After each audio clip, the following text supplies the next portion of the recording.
Hello and welcome to my Formative Assessment Tool review. I'm Dean Venderman and I'm excited to share a little tool that I found with you guys. I was really lucky. Again, Twitter's been my best form of professional development.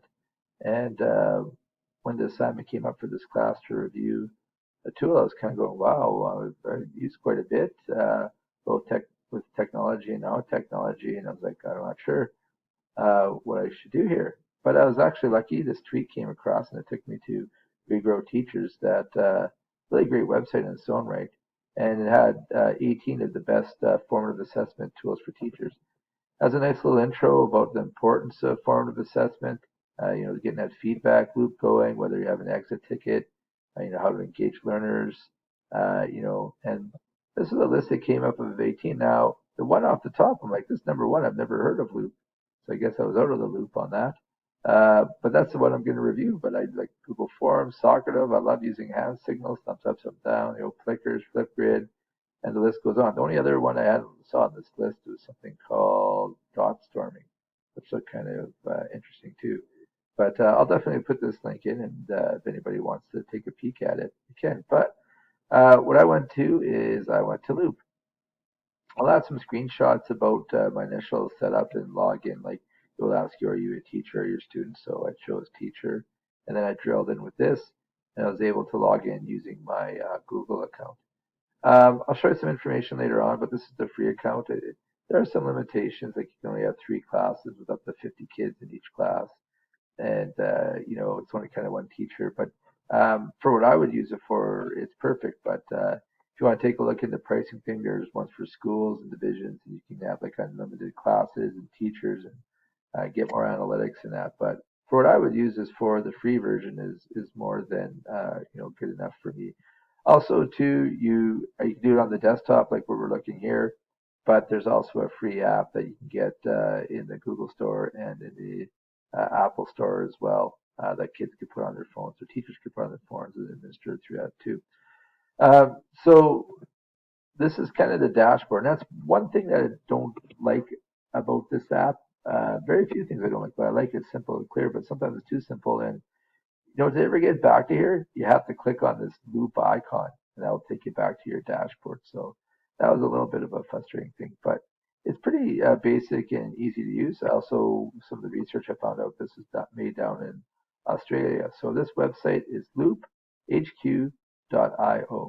It's how you go with that. And if you would go into one of the app stores, you could find it that way too. Look for the little loop logo. So to start this off, when I first came in, it gives you a nice little quick guide here of all the things to do to start it off. I only tested with a few students, so I didn't invite more than 10. That's why I think this is still stuck on my thing, which is fine. But there's a quick start guide that is really good to do, easy to use. It gives you some PDFs about how to get kids to join your class. It gives you some feedback about it, little how-tos, and there's the pricing if you want to take a look at it and sign up your school and all that. So if you need a little bit more detail on Loop, I would definitely say to come here and check out this part.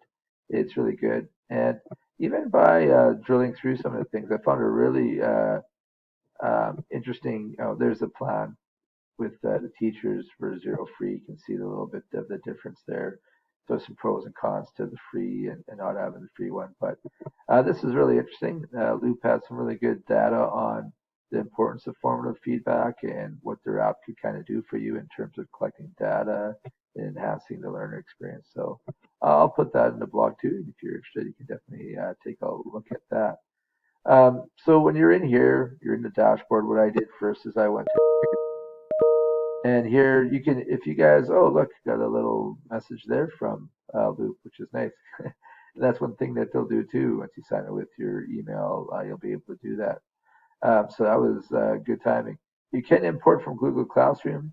I know some of our friends in Regina Public, you might be able to do that, but I just put WA for work apprenticeship. That's the Math 30, and hit next, and that's how I started the class. You can invite students in a couple of ways. You can go in here, you can add their email, and they get a message from their email that you've been invited to join. And I think I do have example of that because I did kind of invite myself to that. So it says Mr. V has invited you. So I sent something to my so when you type in a student's email, they would get that and they can join Loop that way. But the other thing they could do is they could go to loophq.iq, go in as a student, and you give them this code. Then they can log into the code and hook up with your class in that way. And they're part of the feedback loop on that. All right, so now you got your class set up, you got kids set in there. If you need more information on how to set up your kids, you can go into the quick start guide, and I'm going to show you that. I've got 6 live questions, 25 responses so far.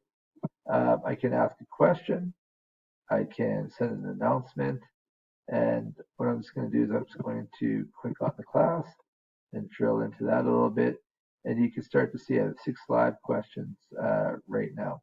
So basically, I could close them or I could schedule them, but these are some things. So I was lucky enough to be able to start this assignment when I had my students. We just wrote our CFD today, and I asked some questions using this, which is great. I use that as exit tickets just to kind of get a wrap my head around where they're at. So what are you struggling to understand?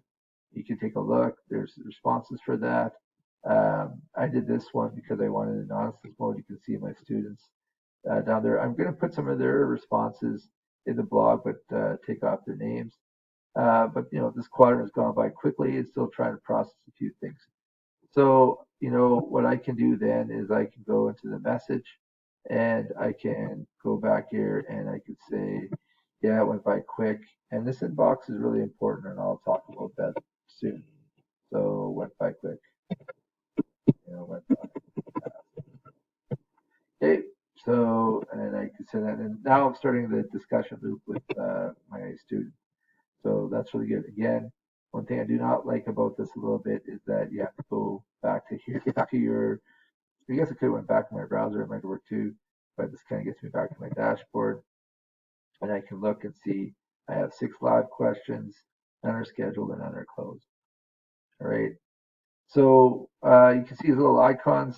The little icon with a ghost means you can have that give the students an option to respond anonymously or not. There's some pros and cons of that, and they also have to use a text. And I favored this one because this was something I really wanted to do. You can have 2 reactions up on here. Like I can have an emoji and text, and I'll get to that a little bit. And you can see I can drill into some of these things. I can go down here. I can close, schedule, delete, whatever I wanted to do on that. So to make a question, you would just go to ask questions, and they have some pre-made ones already, like an exit ticket. So these are both text answers, and I can tell that by the little icon here. What was the most important thing you learned in today's class and why is it important? It's remote learning. You have up to 2 things here. This one's like a rating scale from 1 to 7, and the text, and you kind of ask them what their comfort level is, or you can just kind of go and ask them a question in here, and then when you go next, you can select up to 2 types, but 1 must be text. So you just do the thing with how you feeling, and just go a reaction, and that's it. Then it would put the emojis from the happy to the sad face. But if you wanted to say how you feeling and why, then you could have 2 on that. So again, I would not use this to maybe ask, say a math question or a social question or whatever, if I was trying to give a formative assessment to kind of see if they understood a concept. I would use Loop more to see kind of where they're at, kind of use as a dipstick kind of a thing, and check the oil and see how they're doing with that. So once you select your responses, you go next, and then the way I did right now, it would be live because I didn't go and schedule that one. I can also send out an announcement, so it just says, hey, like CFD Thursday, Remembrance Day tomorrow, those type of things. So they didn't really reply, just post to the group a quick reminder, which is nice as well. So again, I can look through that from the student's perspective. Again, too, you can see I get a few emails. This is welcome, and it also sent out that I've asked a question. From a student's perspective, I would see this. I have an inbox. You can put up your own little avatar. You can figure things. You can join a different group if you want with a different join code. I can go in here, and I think Loop. I haven't answered a couple of the questions yet as a student, so they stay up there because I haven't closed them yet. I think loop is simple yet effective. That would be a good way to do that. And I will share some of my students' reviews with you guys. Now, here's one thing I can do. I can, because of the nature of the way I ask the class, the question, if I can send anonymously. And again, this is something I struggle with. It could be a pro or a con. That way, I can be truthful with how I feel, right? Not worry, oh, like it wouldn't be somebody else outside of the class because you have to be in this class to do this. So there's 20 kids. I know, well, it's one of the 20 of you guys, right? But they could definitely send something that's inappropriate, and it'd be tough to track them. So again, talk about digital citizenship and different things like that. That's one thing I like the anonymous mode, but I also it can be a little sketchy. But I'm not going to send this anonymously because I want to know, so it has to be a text response. And when I'm ready to go, I would just hit send. Okay, so that response is sent. That would go to the teacher and say that was sent by Dean Benderman. So again, enter some text and submit the response. So now I'm all caught up and all that. But here's a little interesting thing. When you get in here, you can message your teacher. This is something that I really, it's kind of neat. Like I could ask, like, how do I do this? Or I'm having problems with somebody or something.